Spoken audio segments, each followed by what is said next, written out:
Tony चिड़िया, जो अपनी जादुई शक्तियों के लिए मशहूर थी, जंगल में सबकी प्यारी थी।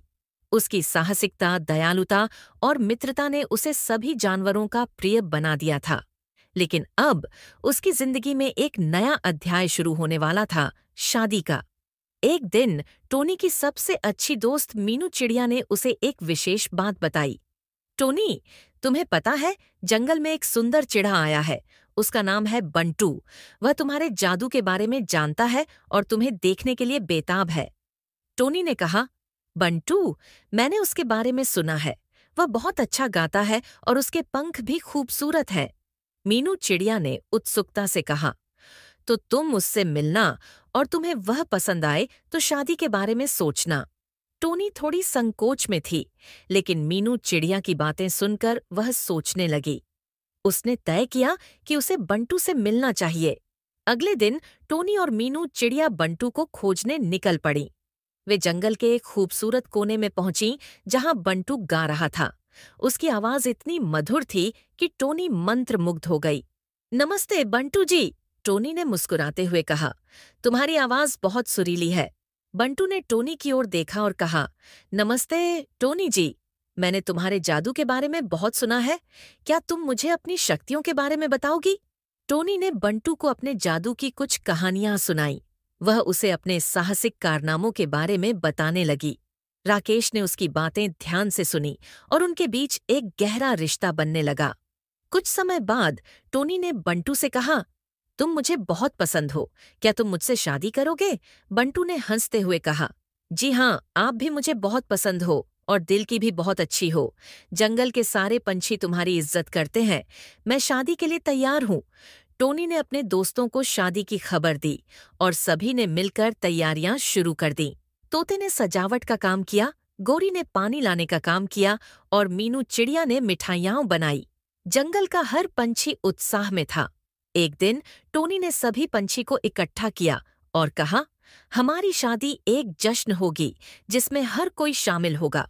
आइए इसे यादगार बनाते हैं।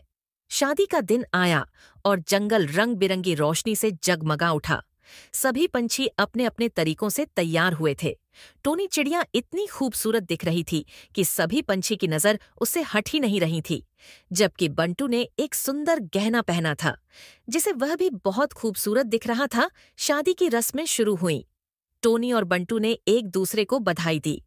पंछियों ने गाना गाया, नृत्य किया और खुशी का माहौल बनाया। छोटे पंछियों ने फूलों की बारिश की और सभी पंछी मिलकर नाचने लगे।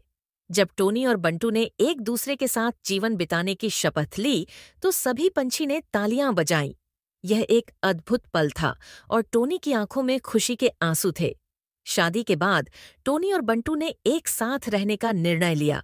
दोनों ने एक नया घर बनाया जहां वे एक दूसरे के साथ खुशहाल जीवन बिताने लगे। लेकिन उनकी शादी के बाद भी टोनी की जादुई शक्तियां हमेशा सक्रिय रहीं। वह और बंटू मिलकर जंगल में रहने वाले पंछियों की मदद करते रहे। कुछ समय बाद जंगल में एक समस्या आ गई। एक चिड़िया, जिसका नाम मीनू चिड़िया था, मीनू चिड़िया ने अपने बच्चों को खो दिया था। सभी पंछी घबरा गए और टोनी के पास गए। टोनी, हमें मीनू चिड़िया की मदद करनी होगी, गोरी ने कहा। टोनी ने कहा, चलो हम मिलकर मीनू चिड़िया के बच्चों को ढूंढते हैं। बंटू, तुम मेरे साथ चलो। टोनी और बंटू ने जंगल में मीनू चिड़िया के बच्चों को खोजने के लिए निकल पड़े। उन्होंने सभी जगह उसका नाम पुकारा, लेकिन बच्चों का कोई पता नहीं चला। अंततः वे एक तालाब के पास पहुंचे, जहां मीनू चिड़िया अपने बच्चों को खोज रही थी। मीनू चिड़िया, हम तुम्हारी मदद करेंगे, टोनी ने कहा। क्या तुम हमें बताओगे कि तुम्हारे बच्चे कहाँ हैं? मीनू चिड़िया ने कहा, मेरे बच्चे तालाब के पास खेलते थे, लेकिन अब वे कहीं गायब हैं। टोनी ने अपनी जादुई शक्तियों का उपयोग करते हुए तालाब के चारों ओर उड़ान भरी। अचानक उसे बच्चे दिखाई दिए। वे एक झाड़ी के पीछे छिपे हुए थे। तुम्हारे बच्चे यहाँ हैं, टोनी ने खुशी से कहा। मीनू चिड़िया ने खुशी से अपने बच्चों को गले लगाया। धन्यवाद टोनी, तुमने मेरी मदद की, टोनी ने मुस्कुराते हुए कहा। हम सभी एक परिवार हैं। जब हम मिलकर काम करते हैं तो कोई भी समस्या नहीं रह जाती।